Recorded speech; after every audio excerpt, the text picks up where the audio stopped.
You ever wonder why certain people seem to slip into your mind so easily? Why their opinion becomes louder than your own? Why their presence feels stronger than your logic? Why their disappointment hits harder than your truth? And here's the question no one ever asks.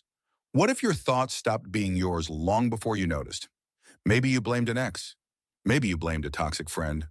Maybe you blamed someone who hurt you recently. But what if the real influence started long before that? What if the person controlling your thoughts is the one you never suspected? If you're listening to this, congratulations. Most people never reach this point. Most people never slow down long enough to notice the moment their minds stop being entirely their own. But you did. You're here. And that means something inside you already knows. Something has been shaping you without your permission. Tonight, we're going to uncover it. Not in a dramatic way, not in a Hollywood way, but in the quiet, psychological, absolutely real way mind control works in the modern world. And it all begins with the first hidden sign, the one people overlook even when it's happening right in front of them. You're not supposed to notice it when it begins. That's what makes psychological control so effective. It never arrives as a threat, and it never introduces itself as danger. It enters quietly, softly, like someone who cares, like someone who understands you better than anyone else ever has. And that's why it takes so long to see what's really happening. No one wakes up one morning and realizes their mind has been shaped. It happens slowly, like a gradual shift in weather. At first, you think you're simply becoming more self-aware, more considerate, more emotionally intelligent. But look closer, and you'll see the truth hiding beneath that illusion. A truth most people never discover. Control doesn't start with domination. It starts with permission, with someone quietly slipping into the spaces you leave unguarded. Think about the people who've had the most influence over you. Not the loud ones, not the dramatic ones, but the ones whose presence made your inner voice tremble just a little. The ones who made you rethink your reactions, soften your tone, question your instincts. And the ones who made you believe that doubting yourself was the responsible thing to do. That's how subtle the process is. You don't lose control because someone took it from you. You lose control because someone convinced you to hand it over, piece by piece, without ever realizing you were giving anything away. And this is where the real trap begins.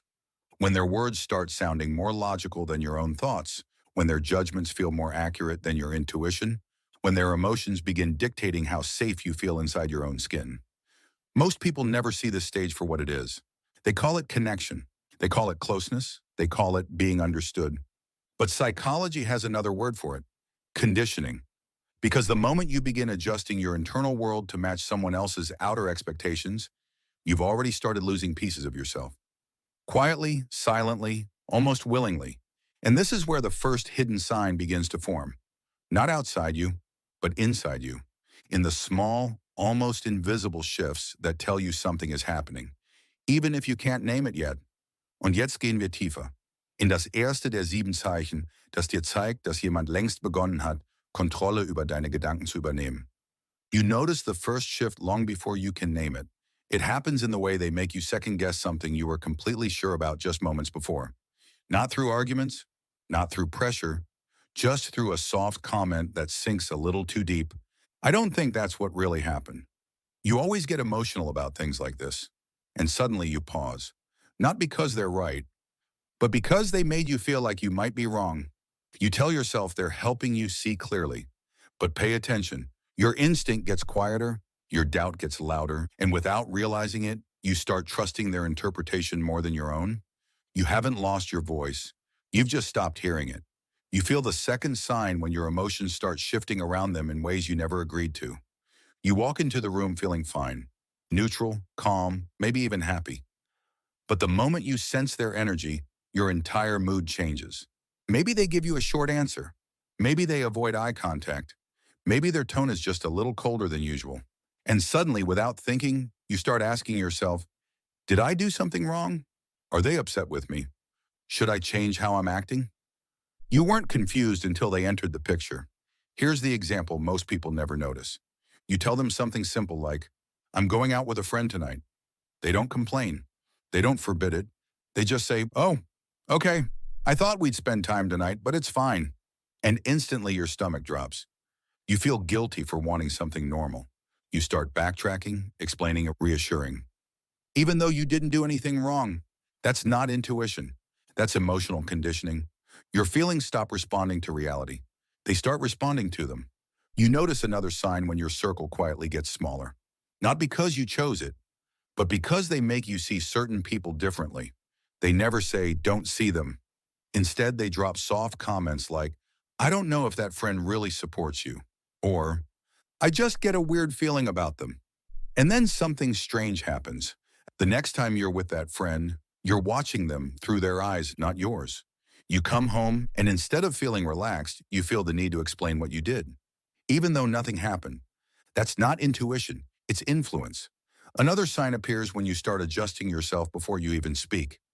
Not because they told you to, but because you've learned their reactions by heart. Maybe you want to share something you're excited about. A plan, a dream, a small win. But right before the words leave your mouth, you hear their tone in your head. You remember the sigh, the raised eyebrow, the quiet, really? You think that's a good idea? So you water it down, or you say nothing, or you change your mind completely. And here's the scary part. You think you're keeping the peace, but really you're losing pieces of yourself. Another sign shows up when you start hiding your truth. Not because you want to lie, but because honesty feels too expensive around them. You notice it in small moments. You mention something simple, like needing a break, and suddenly their mood drops. Their voice gets quiet. They don't say they're upset, but the room feels different. So next time you don't mention it. You keep it to yourself. You edit your thoughts before they ever reach the surface. And the worst part, you start believing it's easier this way. Easier to stay silent, easier to keep balance, easier to avoid that shift in their energy. But silence isn't peace, it's self-protection. And when you protect yourself from someone you care about, that's not connection, that's control. One of the clearest signs appears when you realize your decisions don't feel fully yours anymore. You think about doing something simple, meeting someone, trying something new, making a small change, and instantly their reaction flashes through your mind. Not your desire, not your instinct, their response. So you hesitate, you hold back. You choose the option that will keep things smooth, even if it's not what you actually want. And here's the part you almost miss. They never had to say a word this time. You've learned the emotional consequences so well that you start controlling yourself for them. That's when influence becomes ownership. Quiet, invisible, internal. The final sign appears when you notice you don't fully recognize yourself anymore. Not in a dramatic way, but in the small details. Your laugh is quieter. Your opinions feel softer. Your choices feel safer, smaller, more edited. You look at old versions of yourself and think, I used to be more confident. I used to make decisions faster. I used to feel more like me. That shift didn't happen randomly. It happened because someone slowly trained you to live in their shadow, to think in ways that wouldn't upset them, to move in ways that kept them comfortable, to become a version of yourself that was easier for them to manage. And once you reach that point, you're not being controlled from the outside anymore. You're controlling yourself in a way that benefits them. That's the deepest layer of hidden manipulation. The moment the person you've become is shaped more by their influence than by your own voice. If any part of this felt uncomfortably familiar, it's not because you're weak. It's because your mind was adapting in order to survive the emotional environment it was placed in. The moment you see the pattern, the spell breaks. Awareness interrupts the cycle. And from here, you don't have to fight anyone. You just have to start choosing yourself again, one decision at a time, one boundary at a time, one honest moment at a time. Your voice didn't disappear. It was pushed into silence.